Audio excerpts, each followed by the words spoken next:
Sal Paolantonio, ESPN. He was there, caught up with Nick Foles directly after the game.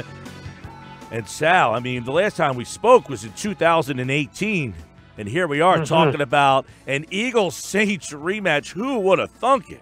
Who would have thunk it? No, I never would have thought it. No, it's tough to get a playoff win on the road. And the Eagles haven't done that since they beat the Giants.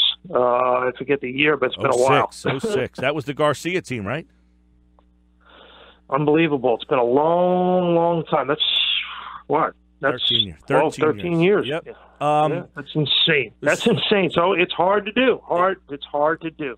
It's really – heck, they had a home game against the Saints a couple of years ago and didn't win that game. It's hard to win a playoff game, and they went into the Bears building and were able to do it. You were there. How were the Eagles able to pull this thing out? It was an ugly, hard-fought game. That's what the Bears wanted. How were the Eagles able to beat the Bears at a game the Bears probably wanted to play? Well, Mike, you've watched a lot of football. I've watched a lot of football. We've watched a lot of playoff football. These playoff games that are close like this, that are not blowouts, we have two evenly matched teams. They come down to decisions made by coaches in the fourth quarter, by quarterbacks made in the fourth quarter. And the fourth quarter was a game within a game. It was a game within a game. You know, the Bears got a field goal right at the beginning of the fourth quarter. The Eagles had a 3-and-out. Then the Bears had the touchdown pass and went ahead, so they had 10 unanswered points. They're up 15-10.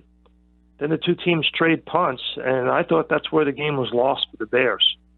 You know, for some reason they put Tariq Cohen in a witness protection program, and then Nick Foles takes over on his 40 and engineers a 60-yard drive that culminates in a 4th-and-2 sprint right option to Golden Tate. So you got to give Nick Foles a lot of credit for execution. I'll give Doug Peterson a lot of credit for play calling. Now these two, this combination, and people should listen to this and how important this is. Since the NFC Championship game last year, they scored 31 on Mike Zimmer. He can coach defense. They went and they beat Bill Belichick, who's won 5 Super Bowls, in the Super Bowl.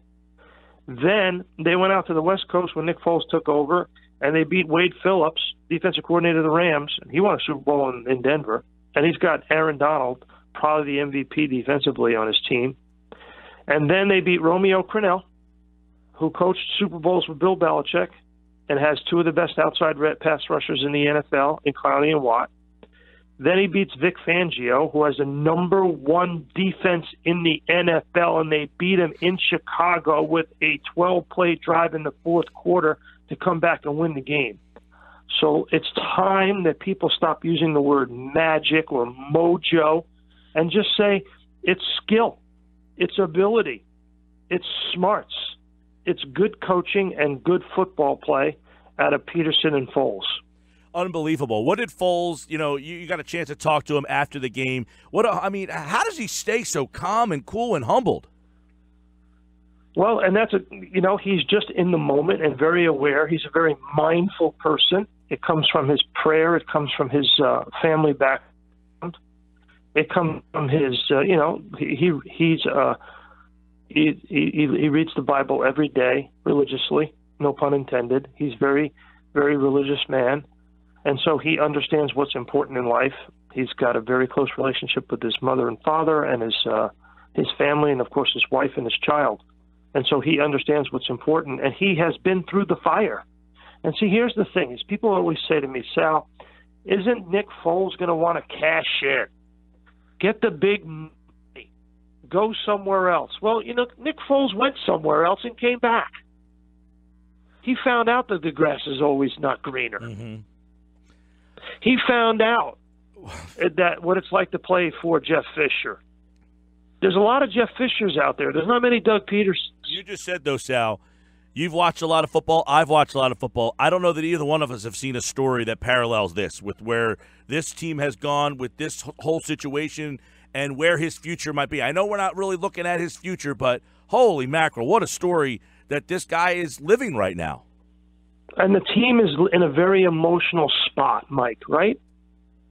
They love and they trust him, and they believe in Nick Foles. But every game is like playing a game of NFL career roulette. Crazy. Because before the game, Nick Foles tells me he's sitting in his locker and he's thinking about how this could be his last game in an Eagles uniform. And then in the fourth quarter, Jason Kelsey tells reporters the story that he went up to Nick Foles as Parkey was lining up to kick the potential game winner and says, Nick, it was an honor to serve with you on the same team.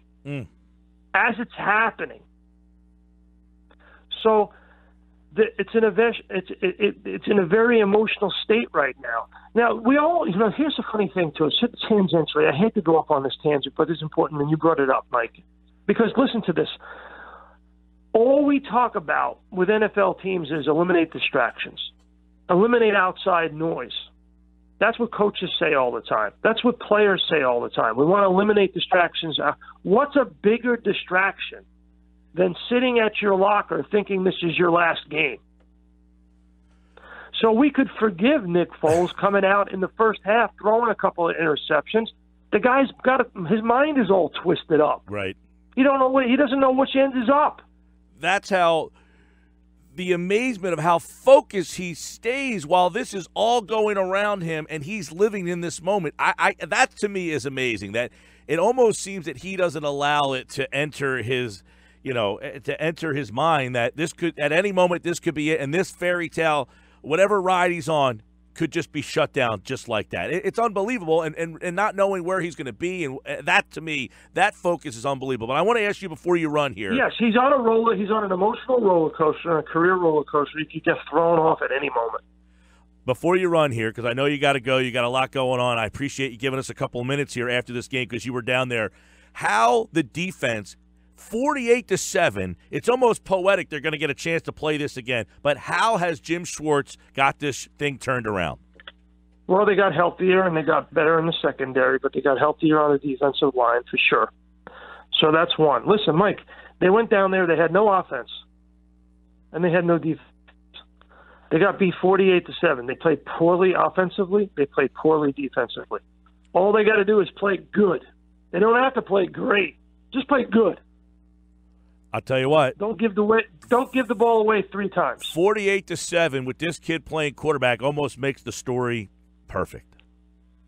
Don't give the ball away 3 times. We'll see it. 4:40 this Sunday, 97.3 ESPN has it. Merrill and Mike will have the call. Sal Paolantonio, I'm sure. Could you imagine a Patriots-Eagles rematch in Super Bowl 53? No, I can't even think of that right now. No, I can't. At this point, no. I don't think I'm not down from yesterday yet. Sal, I'm not a very emotional guy. I got off the couch and was pacing yesterday. That never happens. Crazy. All right. See you later. Take care, pal. Sal Paolantonio here on the Boardwalk Honda Hotline.